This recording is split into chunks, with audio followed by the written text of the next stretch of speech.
Some of the bright points were it was agreed by everybody, by both tables, that one of the best values that the children that children and students get here is the diversity that they experience in the classroom, in the subjects that they're taught, and in what they're actually doing. It was also acknowledged that things are starting to happen. There was someone on our table made the point that a couple of years ago, Sheikh Mohammed bin Zayed stood up in a public forum and said, we must acknowledge that the educational system is failing. And recognition and acknowledgement of failure, we all agreed, was a first important step to actually creating success and delivering the education that the region deserves. So, a bit of a curate's egg, game of two halves, good and bad, promise and some recognition of failure. I think if I could characterize the summary overall, it was that there are success stories, but right now they're the exception rather than the rule. I don't know if anyone from either table would like to add to that, but I've tried to capture everything there. Tim, before you go, although you said at the beginning you sort of drifted from the specific question, but I would like to come back to it and see if it was in any way framed, and that is the global part of the education service. We did touch on this, and one question was asked very pointedly, if there were no quotas for hiring GCC nationals, would international companies hire them? If a GCC national coming out of a GCC university were to be parachuted into London or Paris or New York, would they be as competitive in the labour market as a European or US graduate? And I think that the feeling is right now, no, they would not.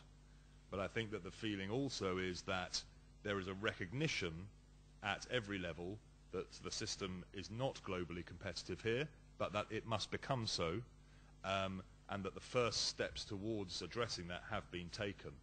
Some of the examples that we came up with was the investment that's currently underway in Saudi Arabia into the university system, which is quite revolutionary in Saudi and very, very new. But again, temper that with, we're back to the brand new factory without any raw materials comment. It will take time, but the will is there, the recognition is there. That's it.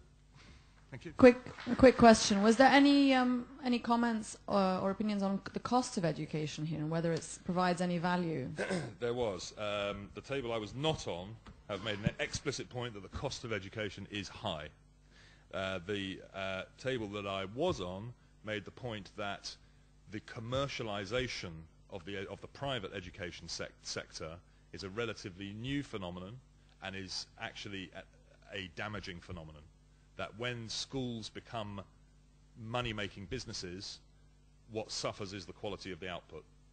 So yes, there was in terms of global competitiveness, it's true that a private school in the region is perhaps half the price of a private school in London, but there was the feeling that the quality is not on a par. So competitive perhaps by price, but also suffering because of that commercialization. Thank you. Thank you very much. Tariq Qureshi is going to come up and present his table's views on insurance. Thank you, Tariq.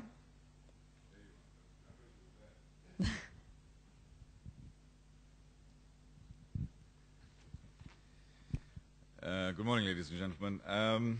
We spoke about insurance, and the topic that we had was what needs to change in the GCC and MENA region to lose its title as the most underinsured region in the world per capita. And that was what we discussed, and there was one other table, I think table number 8, Jeff's table, was discussing the same thing. Now, just to, we had 4 insurance professionals on our table, and we had 2 HR and 2 corporate communications professionals. So there was a little bit of a balance there, so we can sort of comment on that. Now, just to give some reference in terms of the size of the insurance industry in our part of the world, it represents only 1% of the GDP compared to Lebanon, which is about 2.45%, Jordan, which is a little bit higher because of some of the things that they have done. But the rest of the developed world is 5% and above. So we are at 20% in terms of performance. So before the insurance professionals here go out and congratulate themselves in terms of the amount of growth they have in their industry, they're running at 20%. So therefore, I think it's time to change rather than self-congratulate. It's one of the most dynamic industries for this part of the world, so I think that was what was also identified. In terms of context and size, the total premiums in the entire GCC region equals about 25% of the total premiums of the country of Belgium. That's the context. And that is how, I mean, somebody suggested that Belgians probably are paranoid and scared of something and is grossly overinsured, but perhaps that's the case, but 25% of the entire GCC. So that's the context. I think it was important just to set the tone in terms of what the real size is that we are talking about. Now, we had a lot of an animated discussion about culture and traditions and various other factors, and then we prioritized. And the first point that we felt was that the most important factor in terms of inhibition in terms of growth is education and awareness. And these were identified as the key drivers and key catalysts for the future in terms of growth in the insurance sector. And to build a knowledge base to have the risks assessed properly to be insured. We spoke about Islamic insurance, and that was another area where there is not sufficient awareness of how it actually works. It's cooperative insurance, and particularly in times like these, perhaps it is not a bad thing to look at more deeply in terms of a longer-term perspective. So that was point number one. The second was regulatory environment, and there were two aspects to it. One of them, obviously, is to regulate the insurance sector to make sure there's consistency and transparency and so on. And the other thing, which I'll just step aside as a moderator, from being a moderator to an individual, I actually find very, I wouldn't say offensive, but rather strange, and that is that the insurance professionals are actually seeking to have more regulation to mandate people having insurance. In other words, being complacent and lazy because the government tells you that you have to have car insurance or life insurance or health insurance, and then you go out and package products and sell. So I think there is a discussion in terms of how the regulatory environment needs to come through. Another point on the regulatory environment was harmonization, because we're sitting at the DIFC here. There is a jurisdiction here, there's a federal jurisdiction, there's a local jurisdiction. So in a small country like the UAE, we have three effective jurisdictions as far as the insurance industry is concerned. And I think that needs to be addressed in terms of harmonizing and so on. So that was the second point, second most important reason.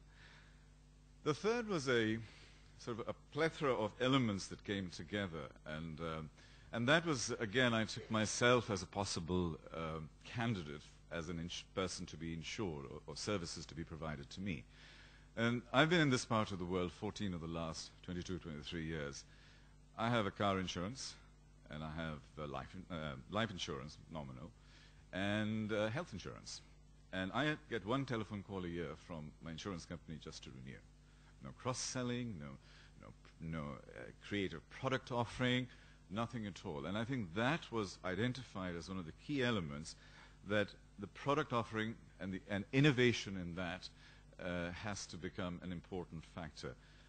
One of the gentlemen on our table, he mentioned that the perception of risk for the Middle East from the reinsurers is fairly negative, and therefore it's difficult to design interesting quality products here, which is quite, I think that can potentially be addressed, but that was one of the areas that was identified.